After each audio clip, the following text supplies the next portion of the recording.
నన్బర్లకు వణకం. నా వెంకట్. ఇది sheep and goat sales and buy YouTube channel. Friends, నేను வெங்கட்னி. இது sheep and goat sales and buy YouTube channel. நண்பர்களை இன்னுமே நம்ம சேனலில் நிறைய பேர் சப்ஸ்கிரைப் பண்ணாமல் பார்த்துட்டு இருக்கிறீங்க. அட்லீஸ்ட் ஒரு லைக் போடுறதுக்கு கூட கஷ்டப்படுறீங்க.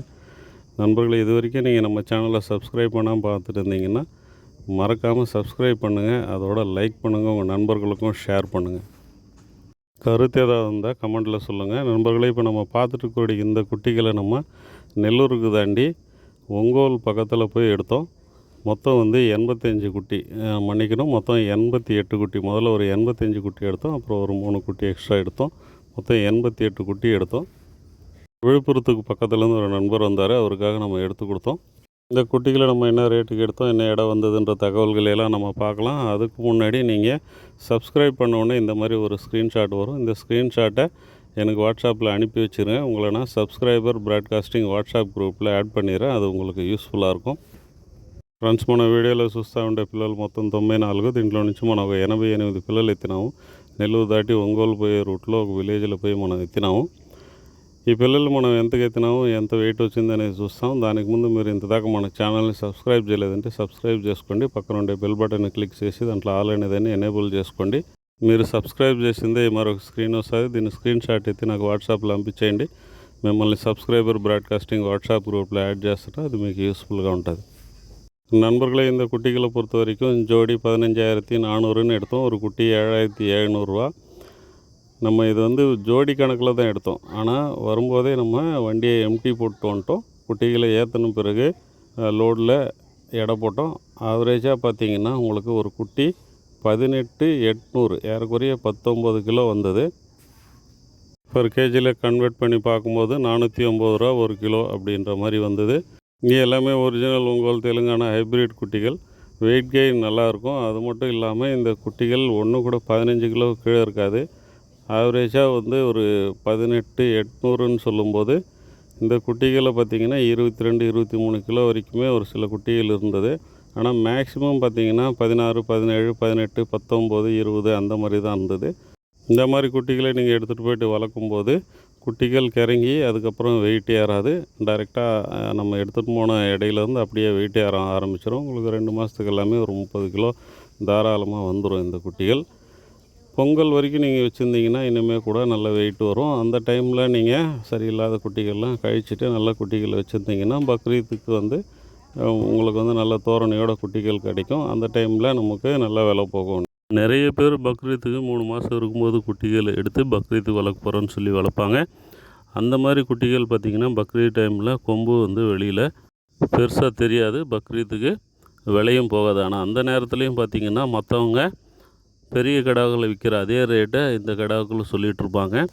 நல்லா கொம்பு தோரணையோடு இருக்கக்கூடிய பெரிய கடாக்கள் 450 ரூபா விற்கும்போது இவங்களும் அதே ரேட் சொல்லிகிட்டு இருப்பாங்க. 400 ரூபாய்க்கு கேட்குறாங்க, 410 ரூபாய்க்கு கேட்குறாங்கன்னா கொடுக்க மாட்டாங்க. ஏன்னா பக்ரீத் முடிஞ்சோடனே விலை இல்லாமல் போயிடும். ஸோ நிறைய சிரமப்படுவாங்க. அதனால் கொஞ்சம் முன்கூட்டியே நீங்கள் குட்டிகள் எடுத்து வளங்க. பக்ரீத்துக்குன்னு வளர்க்குறீங்கன்னா கண்டிப்பாக முன்கூட்டியே எடுத்து இங்கே வளர்த்தா மட்டும்தான் விலை போகும். நான் அவ்வளோ நாள் வளர்த்தா எனக்கு தீனி செலவாகும் அப்படின்னா நீங்கள் உலர் தீவனம் அந்த மாதிரி வச்சுட்டு கொஞ்சம் தீனி செலவை குறைக்கணுமே தவிர நீங்கள் கிட்டத்தில் எடுத்து நான் வளர்க்குறேன் அப்படின்னு சொன்னால் அது விலை போகாது. அதனால் நமக்கு தான் சிரமம். బక్రీద్ முடிஞ்சோடனே விலை ரொம்ப డల్ ఫ్రెండ్స్, ఈ పిల్లల్ని మనం జత 15,400 ఎత్తినాము. 7,700 ఒక పిల్ల. యావరేజ్గా 18.8 దగ్గర 19 కిలోలు వచ్చినాయి. పర్ కేజీ లైవ్ వెయిట్కి లెక్కేస్తే 405, 410లోగా వచ్చింది. ఈ మరి పిల్లలు మీకు కావాల్సి ఉంటే నాకు కాల్ చేయండి. మిగతా డీటెయిల్ నేను ஃபோனில் చెప్తా. இப்போயே ஒரு சில குட்டிகள் சேர்த்து பொண்ணு கால் நொண்டிகிட்டு இருக்குது. இன்னும் கொஞ்ச நாள் போனால் எஃப்எம்டி அந்த மாதிரி வர்றதுக்கு வாய்ப்பு இருக்குது. ஸோ எவ்வளோ சீக்கிரம் முடியுமோ அவ்வளோ சீக்கிரம் முன்னாடி எடுத்துருங்க. ஐப்பசி கார்த்திகை முன்னாடி எடுத்திங்கன்னா உங்களுக்கு பக்ரீத்துக்கு செட் ஆகிடும். நோய் இல்லாத குட்டிகளும் நமக்கு கிடைக்கும். அதுக்கப்புறம் பார்த்திங்கன்னா எஃப்எம்டி, ஃபுட் அண்ட் மவுத் டிசீஸ்ன்னு சொல்லுவோம். தமிழில் வாய்க்கானை, கால்கானன்னு சொல்லுவோம், கோமாரின்னு சொல்லுவோம். இந்த நோய் வர்றதுக்கான வாய்ப்பு இருக்குது. இது மழை காலங்களில் தான் அதிகமாக வரும். அந்த டைமில் நம்ம குட்டிகள் எடுத்தோன்னா ரொம்பவே சிரமப்பட வேண்டியது வரும். சிரமப்பட்டு குட்டிகளை காப்பாற்றினாலுமே வெயிட் கெயின் நல்லா வராது. கடைசி கட்டத்தில் நமக்கு லாஸ் தான் வரும். சரி, அப்போல்லாம் வேணால் மார்கழி, தையில் எடுத்துக்கலான்னு பார்த்திங்கன்னா அது பனிக்காலம், பிபிஆர் இருக்கிறதுக்கான வாய்ப்பு இருக்குது. ஸோ முடிஞ்ச அளவுக்கு குட்டிகளை முன்கூட்டியே எடுங்க. ஒருவேளை அந்த மாதிரி நோய்கள் ஸ்ப்ரெட் ஆகலைன்னா பிரச்சனை இல்லை. ஸ்ப்ரெட் ஆகிருச்சு அப்படின்னு சொன்னால் அந்த டைமில் நம்ம குட்டிகள் எடுக்க முடியாது. அதுக்கப்புறம் பிப்ரவரி, மார்ச், ஏப்ரல் நீங்கள் எடுத்திங்கன்னா நான் முன்னாடி சொன்ன மாதிரி அந்த கொம்பு தோரணை எல்லாமே வராது. பக்ரீத்துக்கு செட் ஆகாது. 3 மாதம் வளர்ப்புக்கு எடுக்கிறவங்க வேணால் எடுக்கலாம். அதுவுமே நோய்வாய்ப்பட்ட குட்டிகள் தான் நமக்கு அதிகமாக கிடைக்குன்றதுனால கொஞ்சம் சிரமப்பட்டு தான் வளர்க்க வேண்டியது இருக்கும். ஸோ இது பெஸ்ட்டான டைமு. ரொம்ப நாள் தள்ளாமல் நீங்கள் குட்டிகள் எடுத்துங்க. குட்டிகள் தேவைப்படுறவங்க எனக்கு கால் பண்ணுங்கள். நான் மற்ற டீட்டெயிலும் உங்களுக்கு சொல்கிறேன். அதே மாதிரி குட்டிகள் எடுத்துகிட்டு போன உடனே நீங்கள் எஃப்எம்டி வேக்சினை போட்டுருங்க. எஃப்எம்டி கூட இப்போ ஹெச்எஸ்க்கும் சேர்த்து வேக்சினேஷன் வருது. அந்த மாதிரி காம்பினேஷனில் போடும்போது நமக்கு டைமிங் மிச்சம். இதுக்கு அடுத்து நம்ம பிபிஆர் போட்டுக்கலாம். பெரும்பாலும் போன உடனே பிபிஆர் தான் போடுவோம். இது எஃப்எம்டி சீசனுன்றதுனால நிறைய பேர் எஃப்எம்டி போட்டுடுறாங்க. தப்பு எதுவும் இல்லை. நீங்கள் அதையே கூட ஃபாலோ பண்ணிக்கலாம். போடாமல் இருக்கிறது தான் தப்பு. நீங்கள் 21 நாள் கணக்கு வச்சு அடுத்து நீங்கள் பிபிஆர் போட்டுருங்க. அதுக்கப்புறம் ஒரு 21 நாள் கணக்கு வச்சுன்னு இடிடிடி போட்டுருங்க. 99% நீங்கள் சேஃபாக இருப்பீங்கன்னு அர்த்தம். இதுக்கு இடையில் நீங்கள் டிவார்மிங் பண்ணிக்கலாம். சளி இருந்தால் சளி மருந்து கொடுத்துக்கலாம்.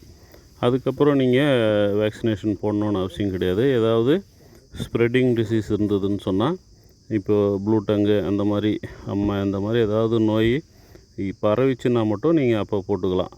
எல்லாம் வெயில் காலத்தில் வரும்.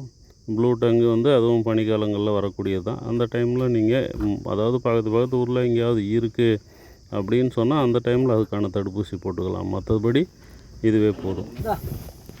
ஒரு சிலர் பார்த்திங்கன்னா இப்போ பக்ரீத்துக்கு 100 குட்டி நிப்பாட்டணும் நினச்சிருந்தாங்கன்னா 150 குட்டியாக எடுத்துப்பாங்க. ஏன்னா 100 குட்டி பக்ரீத்துக்கு நிப்பாட்டுற இடத்துல 150 குட்டி இப்போதைக்கு நம்ம நிப்பாட்டலாம். ஏன்னா சின்ன குட்டியாக இருக்கிறதுனால அந்த 50 குட்டியை கழிச்சிருவாங்க. அதாவது பக்ரீத்துக்கு நல்லா தோரணையாக இருக்கக்கூடிய குட்டிகளை மட்டும் செலக்ட் பண்ணி எடுத்து வச்சுட்டு கால் பெண்டானது, காதர்ந்தது அந்த மாதிரி ஏதாவது இருந்தாலோ அல்லது வளர்ச்சி இல்லாதது, தோரணை இல்லாதது, பார்க்குறதுக்கு நல்லா இல்லாதது இந்த மாதிரி குட்டிகளை எல்லாம் ஒரு 50 குட்டி கழித்து நியூ இயர், கிறிஸ்மஸ், பொங்கல்னு சொல்லிவிட்டு எப்போ ரேட் இருக்கோ அப்போ கழிச்சிருவாங்க.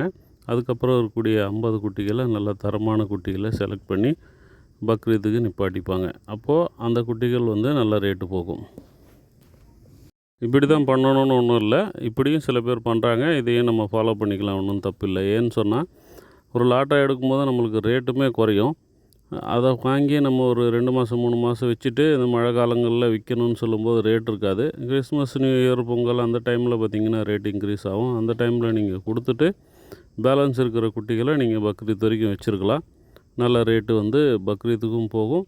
இப்போ அந்த கழிக்கிற குட்டிகளையே நம்ம நல்ல ரேட்டுக்கு விற்கலாம். எடுக்கும்போதும் விலை கம்மியாக எடுத்துக்கலாம்.